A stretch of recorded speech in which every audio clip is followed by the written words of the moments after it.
Hola, ¿cómo les va? Nos volvemos a encontrar y esta vez con la embriología del sistema digestivo. Al principio de la cuarta semana, el extremo craneal del intestino primordial o primitivo está cerrado por la membrana bucofaringea y su extremo caudal por la membrana cloacal. El intestino primitivo se forma durante la cuarta semana, cuando la cabeza, la cola y los pliegues laterales se incorporan a la parte dorsal de la vesícula umbilical del embrión. ¿Se acuerdan que todo esto lo vimos cuando vimos plegamientos? Por lo tanto, el endodermo del intestino primitivo da lugar a la mayoría de los epitelios y las glándulas. El epitelio de los extremos craneal y caudal del tubo digestivo derivan del ectodermo del estomodeo y el proctodeo respectivamente. ¿Qué quiere decir esto? Y ahora lo vamos a ver. Bien, ¿de qué estábamos hablando en la diapositiva anterior? Fíjense en este embrión de cuarta semana donde muestra el ectodermo superficial. Ya lo habíamos visto cuando estuvimos viendo o repasando sistema respiratorio. También encontramos el corazón con todo el sistema vascular desarrollándose y encontramos también ese intestino primitivo endodérmico, ¿no?, que está dibujado aquí en color amarillento, mientras que el mesodermo es un color rosado, en este caso, ¿no?, lo que rodea aquí. Y intestino primitivo, vuelvo a repetir, que está coloreado en color amarillo y que vimos la semana anterior o en la clase anterior con ese primordio o yema tráqueo, bronquio, pulmonar. Bien, este intestino que se divide en tres porciones, una porción anterior, media y posterior, y como les comentaba anteriormente, estaba limitado cefálicamente por una membrana bucofaringea y por una membrana cloacal. Justamente el endodermo, cuando se pliega el embrión, que era trilaminar, y queda el endodermo como la parte central, en este color amarillo, bueno, justamente el epitelio, decíamos, de la mayoría del intestino primitivo, era de este origen, lo mismo que sus glándulas, pero que el epitelio del extremo craneal, aquí, y del extremo caudal, aquí, derivaban del ectodermo, del estomodeo y el proctodeo, respectivamente. ¿Por qué? Porque ese epitelio tiene que ver con la continuidad del ectodermo superficial. Llega un momento en que hay un límite entre el epitelio superficial, que es ectodérmico, con el epitelio intestinal, que es endodérmico. Se da a esta altura, en la altura bucofaringea y la altura cloacal. Los factores de crecimiento fibroblásticos, FGF, participan justamente en la configuración axial antero-posterior temprana y también las señales de estos factores de crecimiento fibroblástico 4, desde el ectodermo y el mesodermo, estimulan justamente al endodermo para que se conformen. Por lo tanto, el endodermo determina la información temporal y de posición, que es importantísimo para el desarrollo del intestino.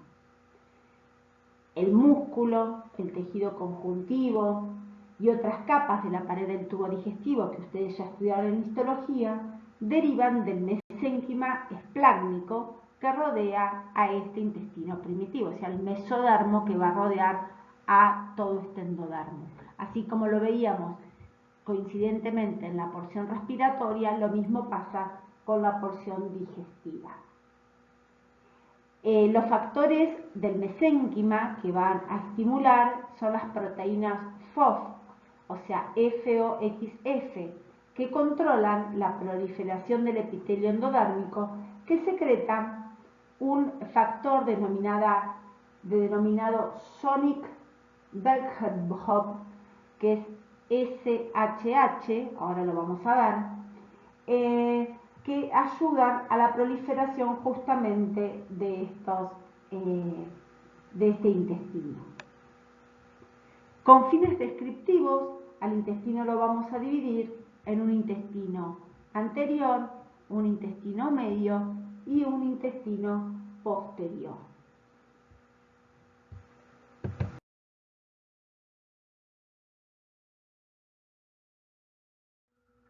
Bien, entonces, y resumiendo, más o menos alrededor de la cuarta semana de desarrollo, debido a los plegamientos cefálicos caudal y laterales del embrión, se forma este embrión cilíndrico, como habíamos visto en la diapositiva anterior.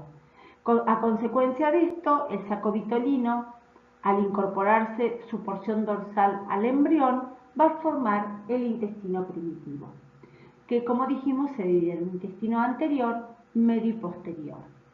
Bueno, ¿qué porción deriva del intestino anterior? Bueno, las estructuras que derivan del intestino anterior son la faringe primordial y sus derivados y, por supuesto, las vías respiratorias inferiores, ¿no? Que dijimos que se producía como un esbozo si acoplamos a esta descripción a la porción respiratoria. También de este intestino anterior y de su porción distal encontramos el esófago, el estómago, el duodeno, o sea, el duodeno en su porción cefálica, el páncreas, el hígado, la vesícula biliar y las vías biliares. Esos serían más o menos los derivados del intestino anterior. Los derivados del intestino medio sería la parte caudal del duodeno, o sea, la parte que sigue, el yeyuno, el ilion, el apéndice, el ciego, el colon ascendente, los 2/3 del colon transverso, mientras que del intestino posterior derivan el tercio distal del colon transverso, el colon descendente, el colon sigmoideo recto y conducto anal. En cuanto a los derivados de las hojas embrionarias del endodermo, que reviste la porción dorsal del saco vitelino, derivan el epitelio de revestimiento que vimos de todo el tubo digestivo y el parénquima secretor de sus glándulas, mientras que de la hoja esplácnica del mesodermo lateral van a derivar el tejido conectivo, el tejido muscular y el peritoneal. ¿Cómo se forma el esófago? El esófago se desarrolla a partir del intestino anterior, inmediatamente caudal a la faringe. Se describe como, cuando vimos la parte respiratoria, pudimos ver cómo se separa la tráquea del esófago por medio del tabique tráqueo-esofágico. Al principio el esófago es corto, pero se alarga rápidamente, sobre todo debido al crecimiento y al cambio de posición del corazón y los pulmones. Justamente estos descienden y por lo tanto ese esófago se elonga. El esófago alcanza su longitud relativa final alrededor de la séptima semana. Su epitelio y sus glándulas, como habíamos dicho, derivan del endodermo. Este epitelio prolifera y oblitera la luz parcial o totalmente, pero normalmente el esófago se recanaliza al final de la octava semana. Recuerdan que pasaba un poco lo mismo con la faringe. Son estructuras huecas que primero se obliteran, y está bueno que repasemos los términos que qué significa obliteración. Luego que pasa esto, se recanaliza, o sea, se produce una apoptosis, por lo cual las células van desapareciendo y vuelve a formar un canal. músculo estriado, que forma la capa muscular externa del tercio superior del esófago deriva del mesenquima de los arcos faringios caudales. ¿Se acuerdan? Nosotros habíamos visto en histología que si bien todas las vísceras o todos los órganos que forman el tubo digestivo tenían musculatura lisa, una excepción era el esófago y sobre todo en su tercio superior. Bueno, esto tiene que ver porque justamente ese músculo estriado proviene del mesodermo de los arcos faringios caudales. En cambio, el músculo liso, principalmente el del tercio inferior del esófago, se desarrolla a partir del mesodermo esplácnico que hay alrededor. Los últimos estudios realizados indican que las células musculares lisas de la parte superior del esófago sufren una transdiferenciación que dependen de los factores de regulación miogénicos y se convierten en células estriadas. Bueno, ambos tipos de músculo no debemos olvidarnos que están inervados por las ramas del nervio vago, o sea, el 10º par craneal, que inerva los arcos faringios caudales. Si recordamos, en esta diapositiva vemos cómo el intestino anterior, endodérmico, ese divertículo respiratorio que también era endodérmico, cómo se forma el tabique traqueoesofágico, estómago de Lachmann, y termina formándose la faringe, la tráquea, los esposos pulmonares y el esófago. Aquí les dejo algunas patologías asociadas justamente con este cierre y obliteración y recanalización del esófago. Estas patologías se las dejo para luego verlas en el proyecto final. Siguiendo con el tubo digestivo, hablaremos del desarrollo del estómago. Al principio, la parte distal del intestino anterior era una estructura tubular simple, como ustedes pueden ver en esta imagen, ¿no? Una estructura tubular. Hacia la mitad de la cuarta semana, una pequeña dilatación, como ustedes ven aquí, indica la situación del primordio del estómago. Ya empieza a aparecer una diferenciación.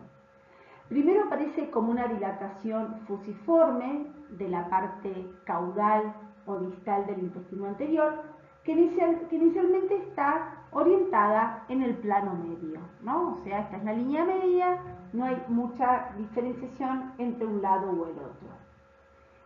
Poco después, justamente este primordio o este estómago primitivo se dilata y se ensancha ventrodorsalmente, o sea, se ensancha hacia un costado. Lo que hace es justamente, durante las siguientes 2 semanas que continúa, ese borde dorsal del estómago, que es el que se encuentra acá, crece más deprisa que el borde ventral, como ven ustedes, lo que da lugar a la curvatura mayor del estómago y a la curvatura menor. Ahora, ¿qué pasa con el estómago? El estómago no se queda en el lugar, sino que rota. Cuando el estómago se dilata, como vemos en esta figura, y adquiere esa forma de gaita que tanto se describe en anatomía, gira lentamente 90 grados en el sentido de las agujas del reloj. O sea, estaba de frente y gira 90 grados, o sea, la curvatura mayor aquí no la veíamos, pero cuando gira esos 90 grados la tenemos a nuestra derecha. Alrededor del eje longitudinal que tenemos aquí. Entonces, ¿cuáles son los efectos de esa rotación? Bueno, justamente que el borde ventral, o sea, la curvatura menor, se desplaza hacia la derecha y el borde dorsal, o curvatura mayor, se desplaza hacia la izquierda. La cara izquierda, original, se convierte en la superficie ventral y la cara derecha, original, se convierte en la superficie dorsal. Antes de la rotación, antes de que esta rotación se produjera, los extremos craneales y caudales del estómago estaban en el plano medio, como ven ustedes. Teníamos aquí lo cefálico y el caudal. Luego de la rotación, una vez que rota y crece en tamaño el estómago, esa región craneal se desplaza algo hacia la izquierda, como ven ustedes aquí, y ligeramente hacia abajo, mientras que la región caudal se desplaza hacia la derecha y un poco más arriba. Al estar aquí, pasa más para este lado y esto sube un poquito más, para que quede de esta manera. Después de rotar, el estómago ya asume su posición final con el eje largo casi transversal. Fíjense, ya el eje largo dejó de ser así longitudinal, prácticamente es oblicuo. Y como consecuencia, la rotación y el crecimiento del estómago explican por qué el nervio vago, ya lo van a ver en anatomía, izquierdo, inerva la parte anterior del estómago en los adultos y el nervio vago derecho inerva su parte posterior. ¿Por qué? Porque al girar el estómago, giran también los nervios que lo inervan. En esta diapositiva les dejo un resumen que tomé, que me interesó mucho y me gustó cómo estaba explicado, un poco lo que hablamos recientemente, a modo de apunte. Habla sobre justamente el origen del estómago, las rotaciones, la rotación longitudinal de 90 grados y la anteroposterior. De algo que les quería recalcar, que tiene que ver con los mesenterios del estómago. El estómago está suspendido de la pared dorsal de la cavidad abdominal por un mesenterio dorsal, también llamado mesogastrio dorsal, que acá está apuntado. Este mesogastrio dorsal une al estómago a la pared corporal posterior.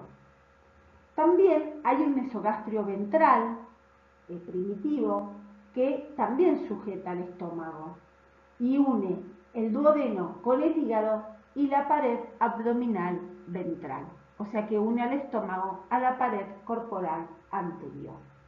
Eso es para tener en cuenta el tema de los mesogastrios.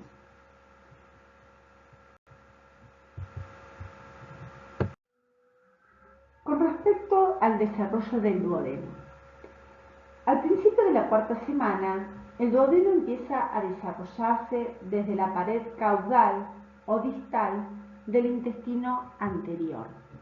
Si ustedes ven en esta diapositiva, podemos encontrar justamente al estómago, ¿no? Que empieza, ya se está formando, se está dilatando y se está formando el duodeno.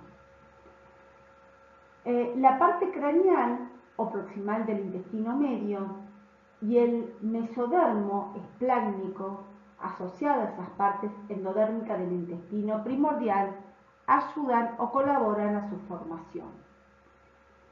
La unión de las dos partes del duodeno es distal al origen de las vías biliares, ¿sí? El duodeno se desarrolla y crece rápidamente, formando un asa que nosotros ya conocemos. Es un asa que tiene forma de C, que se proyecta ventralmente y que cuando el estómago gira de esos 90 grados, como habíamos visto anteriormente, el asa duodenal gira hacia la derecha y se desplaza para situarse retroperitonealmente, o sea, externo al peritoneo. Puesto que el duodeno deriva del intestino anterior y del intestino medio, recuerden que de los dos, está irrigado por ramas de las arterias celíacas y mesentérica superior que irrigan a estas dos partes del intestino.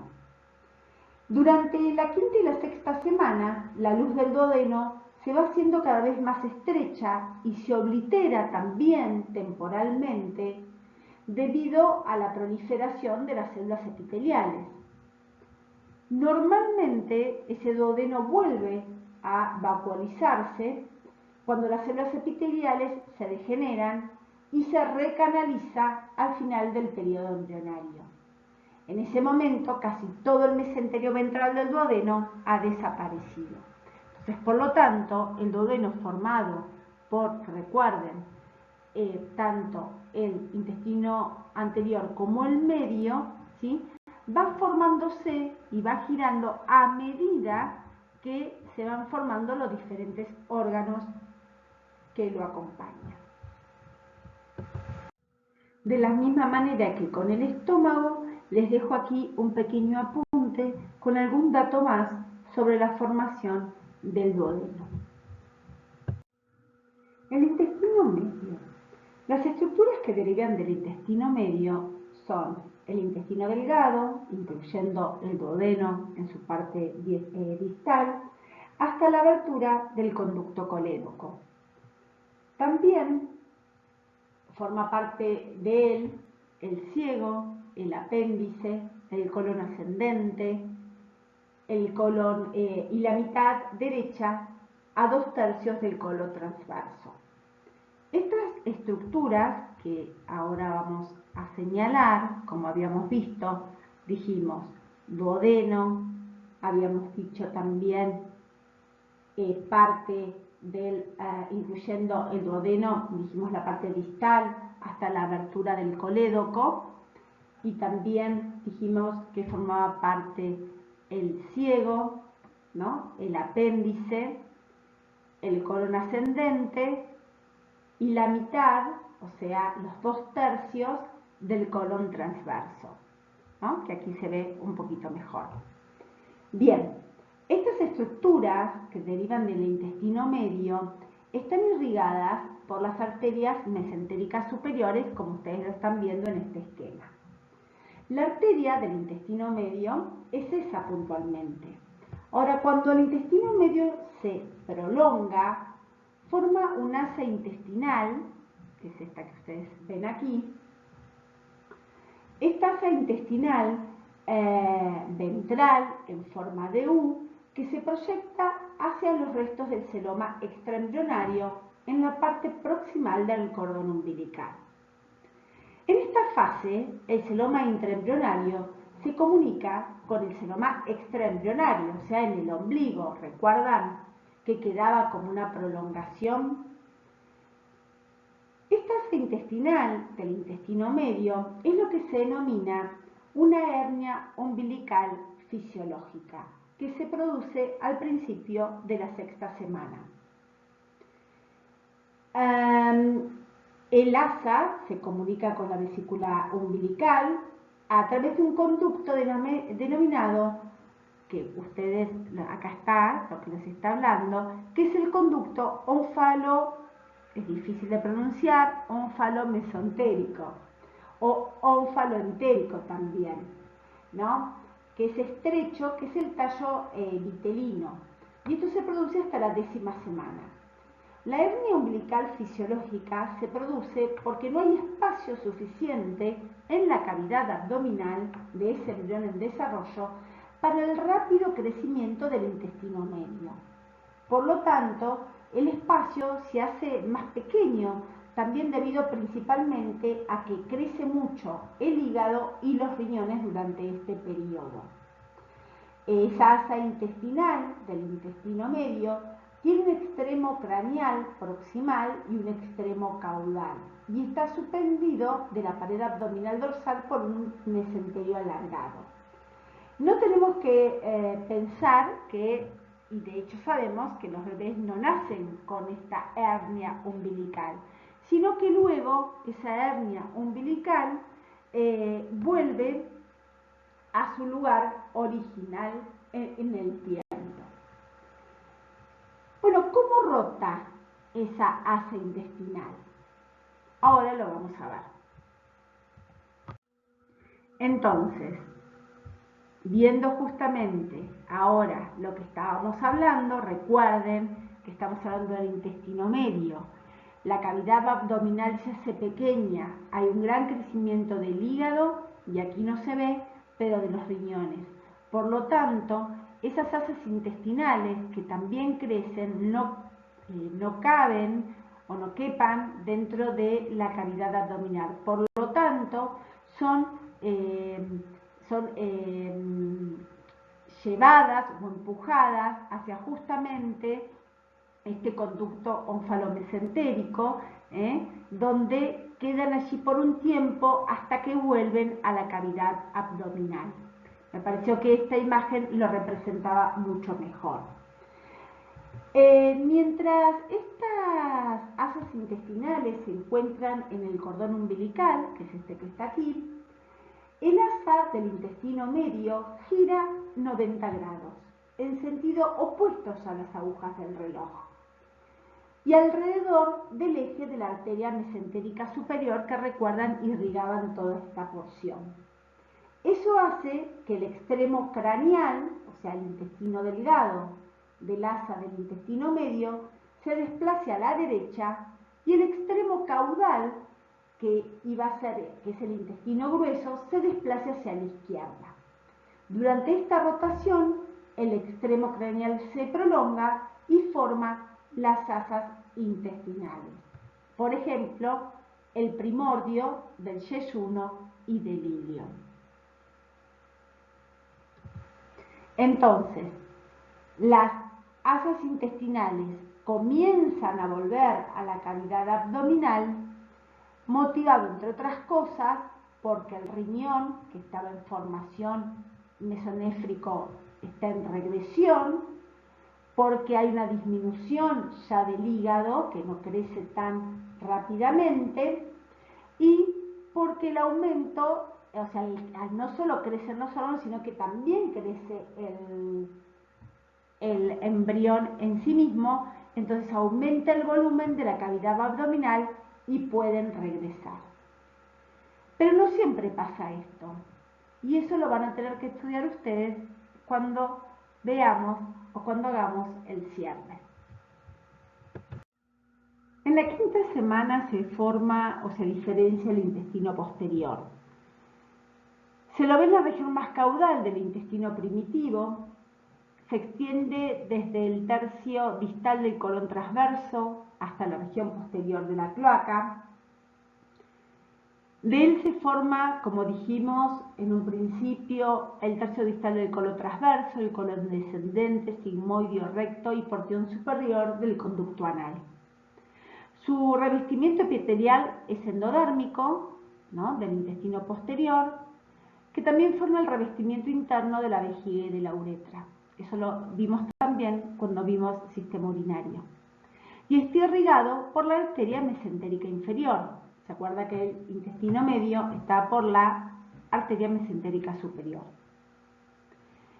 Está regulado a su desarrollo molecularmente por diferentes efectores, y uno de ellos es el gen Sonic-de-Hedgehog, CHH, que es un gen importante, ya que en su expresión permite que se complete el desarrollo del intestino en general. Por último, y para cerrar el tema de la formación del tubo digestivo, nos quedaría hablar de la formación de la cloaca. Pero ese tema también se los voy a dejar a ustedes para nuestro encuentro final. Así que les agradezco que me hayan escuchado y nos encontraremos próximamente.